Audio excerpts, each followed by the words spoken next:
Yo, what's going on, snipers, and welcome back to our Ottawa Senators franchise mode. So I am officially back from my vacation in Mexico, so this is not a pre-recorded episode. So I'm actually recording this on the day that you guys are watching it. So anyways, in last episode we had the off season, and then we also simulated a tiny bit of the season. And yeah, it was only the first 10 games, but we are 4-5-1 so far, so not too good, but not too bad either. Like, we're playing at least around 500. Um, what was it? Our top line is like our main offensive production. Like, we have to rely on them probably if we want to make the playoffs and stuff like that. Cause we got a deep team, but yeah, our top line is mostly our offensive line. The rest of these lines don't produce as much, I think. Well, maybe the second line. The bottom six is pretty good defensively. So I think we could be a really good team this year. Like, I think I said that in the last episode, don't remember. Um, but I think we could be a really good team this year. But I think we could make a big splash if Fowler plays really good. Um, and then also, oh yeah, Evan Fitzpatrick, he was our backup and he got injured right away. So Kuleshov is in backup and he's actually listed as a backup. So once Fitzpatrick returns, I might just use him as a depth goaltender. And yeah, because if I send him down to the minors, I feel like he would get claimed. So let's anyways sim some more of the season, see how we do. Hopefully we could make a big splash this year. Let's go up all the way to December the 1st, see if we could play a bit better hockey in like November. Here's the game against Buffalo, and we beat them. Nice. Okay, there's 2 wins in a row. And Marion Mezzi is back. That's a guy in the AHL. I don't remember how good this guy even is. Because, like I said, I haven't recorded an episode in a while. Okay, he was never even injured. Team top 9, okay. But yeah, I haven't recorded an episode like this in a while, so... Because, like, I had a bunch of pre-recorded episodes, obviously, while I was gone. So, Evan Fitzpatrick is back. We're just going to use him as a depth goaltender. He's probably going to drop in overall, I would assume, just because of morale, but... I would rather keep him in the NHL than having him in, like, risk getting claimed. So our second and I think it's a low top 9 for Dennis Cholowitzki. That's actually not a bad trade offer, but like I don't want to really scratch Liam Ekholm. Let's see, O'Neill is a low top 9. How good is Cholowitzki? Wow, he might be pretty good. He's got 1 year left. That's actually not a bad trade offer. And like, look at how much trade value Detroit has him with. What the heck is Detroit smoking if they want to get rid of Cholowitzki for this? Like, the only problem, like I was saying, is Liam Ekholm. I don't want to have to scratch him. Like, I think he's listed as a minor defenseman though. Minor top 2. Yeah, he could play it back in the minors, but I don't really want to do that. Yeah, we don't really have the defensive room unless we want to throw in somebody else, but nah, I think even though this trade offer is a really nice trade offer, I'm not going to do it just because the fact I'm not scratching Liam Ekholm and I'm not sending him down to the minors. It was a good trade offer though, because like Cholowitzki would probably help us out a lot defensively as well, but I'm not going to take it. We got another trade offer, Zaboral, a 3rd and a 5th for a 2nd, 4th, and Cooper. No, thank you. Once again, I don't need defensemen really. I would rather keep Liam Ekholm in the lineup. Wow, okay, this is a really good trade offer as well. We're getting some good trade offers. If our first for this year, LaRose, who's a defensive prospect that might be making NHL next year, I think, and a 2nd for Jonathan Huberdeau and Ryan Murray. Huberdeau has 2 years left. I don't really like that, and he's 33, but he's probably still pretty good. And Ryan Murray's 33. No, thank you. These guys are kind of too old. We want to be a young, skilled team, not really an old and slow team. Well, those guys are probably pretty good still, but they could be dropping off. We're still not playing the greatest so far. Hopefully we could get some wins together. There's 2 in a row. Come on, make it 3 in a row, boys, and we lose to Florida. Yeah, we're stumbling a bit, but I think it's just because maybe it's Liam Ekholm because he's still one of the worst players on the team. He's still trying to like get used to the NHL, I guess. We are 10-10-2 so far, so we're back to 500. Can we beat the Rangers? Yes, we can. Nice 5-0 win. And okay, so it's a good year for rookies, which is good if we miss the playoffs for some reason. Because you never know at this stage, but our division could be really really tight or something. Game against the Rangers is a shootout win, so we are now 12-11-2. Can we beat the Sharks? Yes, we can. So we are 13-11-2 headed into December, which is pretty good. Well, it's not pretty good, but it's at least better than it was. And holy crap, yeah, Plekhanov is an absolute animal. I love this guy. 31 points in 26 games. Like I said, the top line is literally like our main offensive source. Like those three guys have some really good chemistry, like the last 2 seasons at least. Let's take a look at the player stats actually quickly just to see how that top line is playing, and then we'll continue simulating. So yeah, the top line's definitely doing all the offenses. You can see 27 points for Baumgartner, Loktionov 30 points, and Plekhanov 31 points. So this top line is all over point per game, and then everybody else is below point per game. So definitely helping us out there. And Fowler's playing actually pretty solid so far, but he's not got the greatest goals against average. Kulosov not playing so good. Fitzpatrick, he hasn't dropped actually, so that's good. So let's continue the simulation. We're gonna go let's go another 2 months, I think, like till February the 1st. Or till the deadline. We'll go to February 1st and then we'll go to the deadline.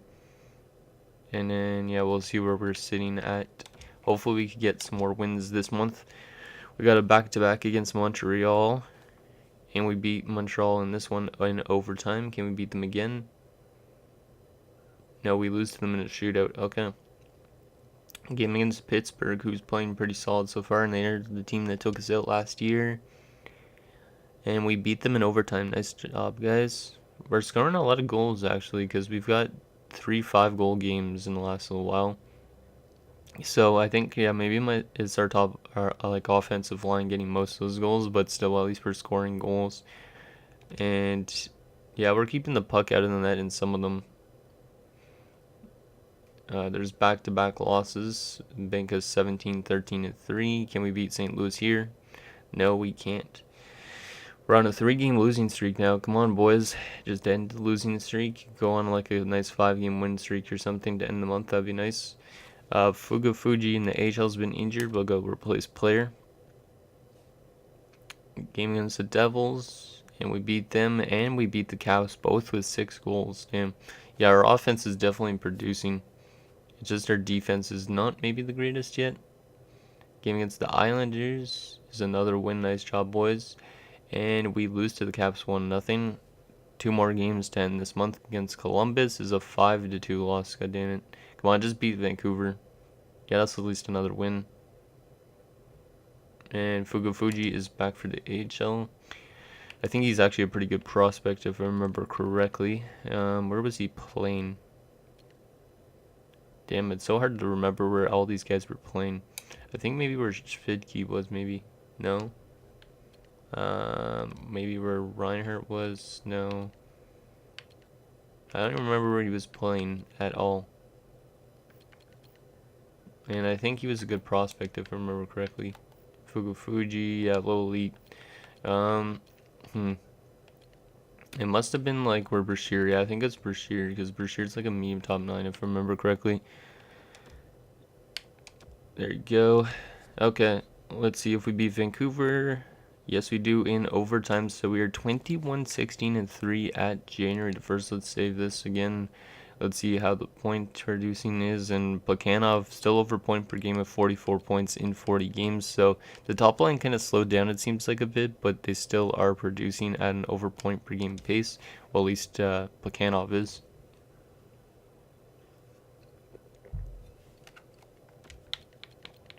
Also, Plekhanov already has 21 goals in 40 games, which means he's on pace for probably like a 40 plus goal season. Maybe he'll turn up even more and get to 50. Okay, let's go all the way to the end of January. See how we could get some more wins together. I didn't even actually look where we were in the standings yet, but I would assume we're kind of in like a playoff position with all these wins. There's back-to-back wins again with 5 goals. So yeah, our offense is just really good this year. I don't think our defense has been the greatest though in our goaltending, but we're scoring goals. See, there's 5-goal games in the last 4 games, and we're all of a sudden on a 5-game win streak. This is what I wanted to see, guys. Good job, late season wins, I guess. Game against Dallas, and it's a 6-game win streak. Can we make it 7 against Carolina? Yes, we can. 7 in a row. Can we beat the Jets? And Paul Bowl has been injured with a herniated disc till April the 25th. Damn, that sucks. That's our 4th-line right winger, our 3rd-line right winger. Well, at least it's gonna give Kaliev some more ice time. But who do we have as depth? Oh, Julius Bergman only. We don't have a depth forward. Shit. Well, Bergman, you're gonna have to play forward. We're gonna have to rely on him back there. Hopefully that doesn't give us some losses. We beat Winnipeg, so that's an 8-game win streak. Can we beat Arizona? No, we cannot. God damn it. It's probably because of Bergman, because putting a defenseman on forward is not really the greatest thing to do, but we're just going to do it because we don't have any depth forwards. We should maybe trade for one in case the playoffs that happens. There's another win and another win. So we only had 1 loss that month, I think, in total, which is pretty amazing. We are now 31-17-3. And Loktionov, geez, he just jumped to 59 points in 51 games. Yeah, Loktionov, holy crap, this guy's amazing. And he's making like less than $2 million, which is pretty crazy. Damn. Let's go right up to the deadline, and then we're gonna see where we are in the standings, and then we'll debate if we want to make a trade or not. We're probably a really good team right this year. We're probably like 2nd or 1st in our division, I would assume, but you never know how the other teams are producing. Game against Toronto. Toronto's playing pretty bad, and we beat them. Can we beat the Ducks? Evgeny Kuznetsov, no thank you. I don't want a 5-year contract. He's probably like 32 maybe at this time. I don't know how old he is. Especially at 5 years, though. That's way too long of a contract for me to want to sign him. Or not sign him, trade for him. Especially when we have guys that matter more, like Bukhanov, Loktionov, Baumgartner, some guys on our defensive core. There's a win against Carolina to end a 2-game losing streak. Can we beat Detroit? We're getting some weird offers here. I don't really want to trade for any of these. We beat Detroit 6-3, so there's our offense showing up again. Can we beat Chicago? Brendan Dillon on waivers, no thank you. He's got too many years left. Too many.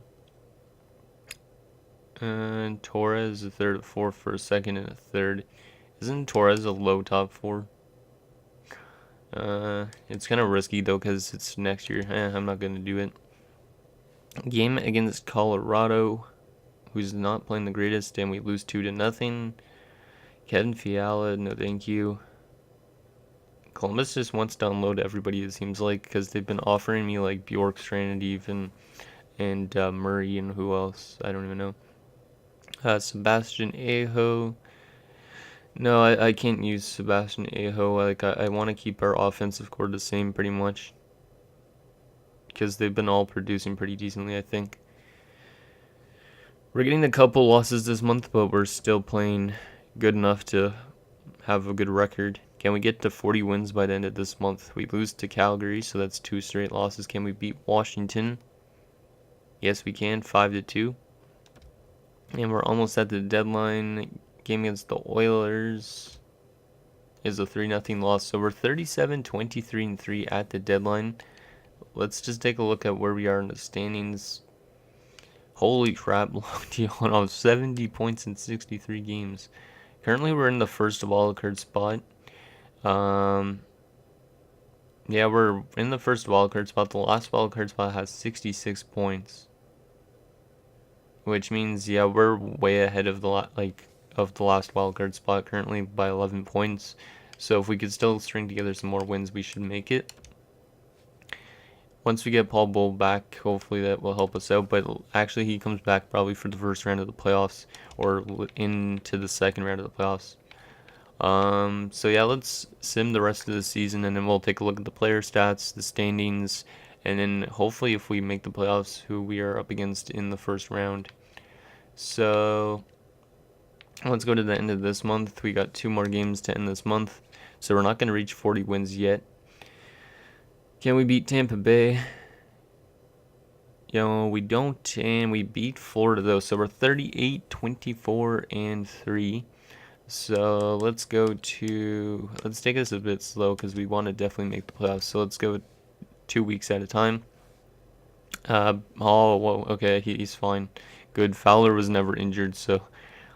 Oh, I almost thought Fowler got injured for the 3rd straight season. I was going to be like, damn, this is not for real, right? And Ruslan Artukin, that's a guy in the AHL, has been injured, but we'll go replace player.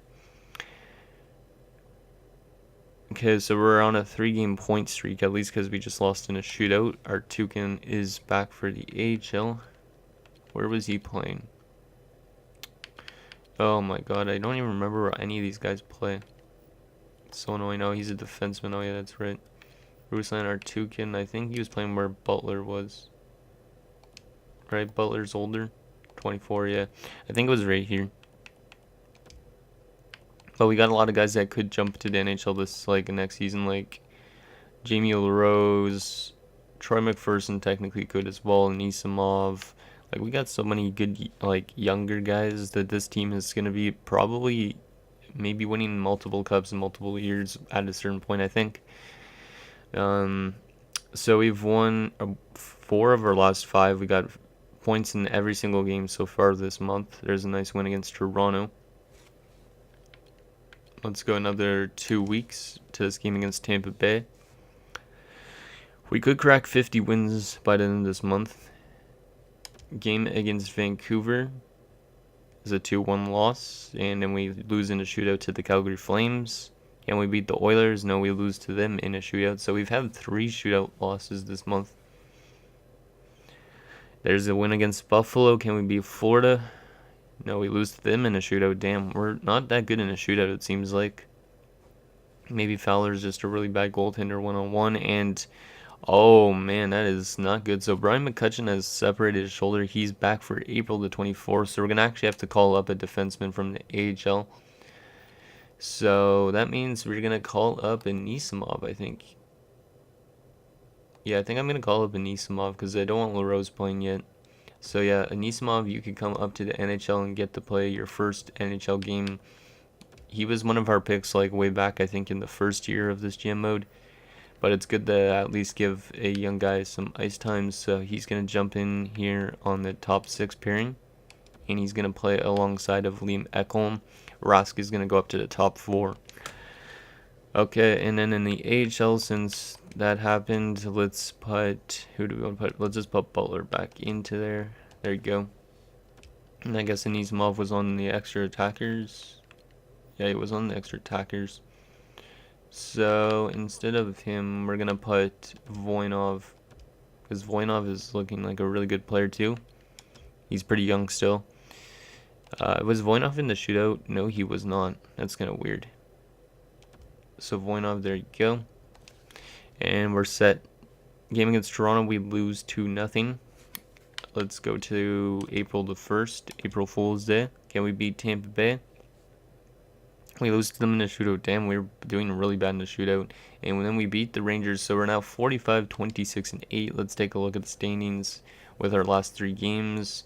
Yep, we've clinched a playoff spot, so that is good. And Loktionov, 83 points this year. He's just a really good passer, and I think it's just because he's playing along such a good goal scorer like Bukhanov that those two are gelling. Baumgartner as well. So last 3 games of the season against Buffalo, Columbus, and Colorado, we lose to Buffalo. We win against Columbus, and what about Colorado? Can we beat Colorado to end the season? No, we don't. We lose them in overtime. So we finish the season 46, 27, and 9. Okay, so let's quickly save this. And then we're going to take a look at the player stats, the standings, and then we're going to see who we're up against in the first round of the playoffs. I think the season's done for everybody. No, there's some teams with 1 more game, so we're going to actually have to see who we're up against first. Okay, so now the season is officially done for all the teams. Let's take a look at the player stats. I'm kind of interested to see how Bakanov played. So we're going to sort it by each position quickly so we don't have to see it all. I'm closing my eyes. Forwards, centers.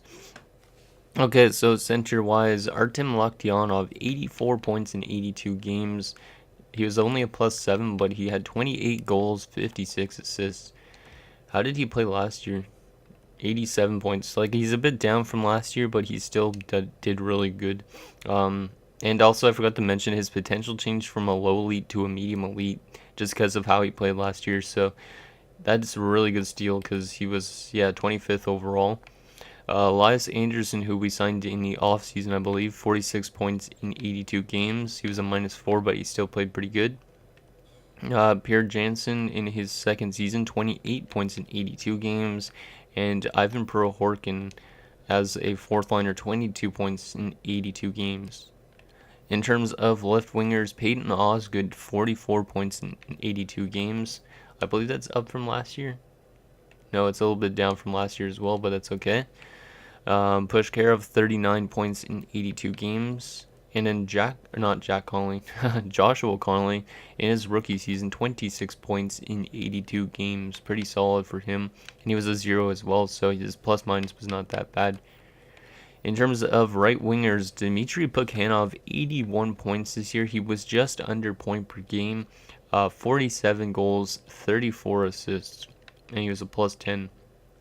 I'm loving this guy. This guy might actually end up beating like Gretzky's record, I think, if he continues to play like this. Like, he's only 24. We're going to have to re-sign him at the end of next season, so I'm going to definitely have to give him a long contract renewal.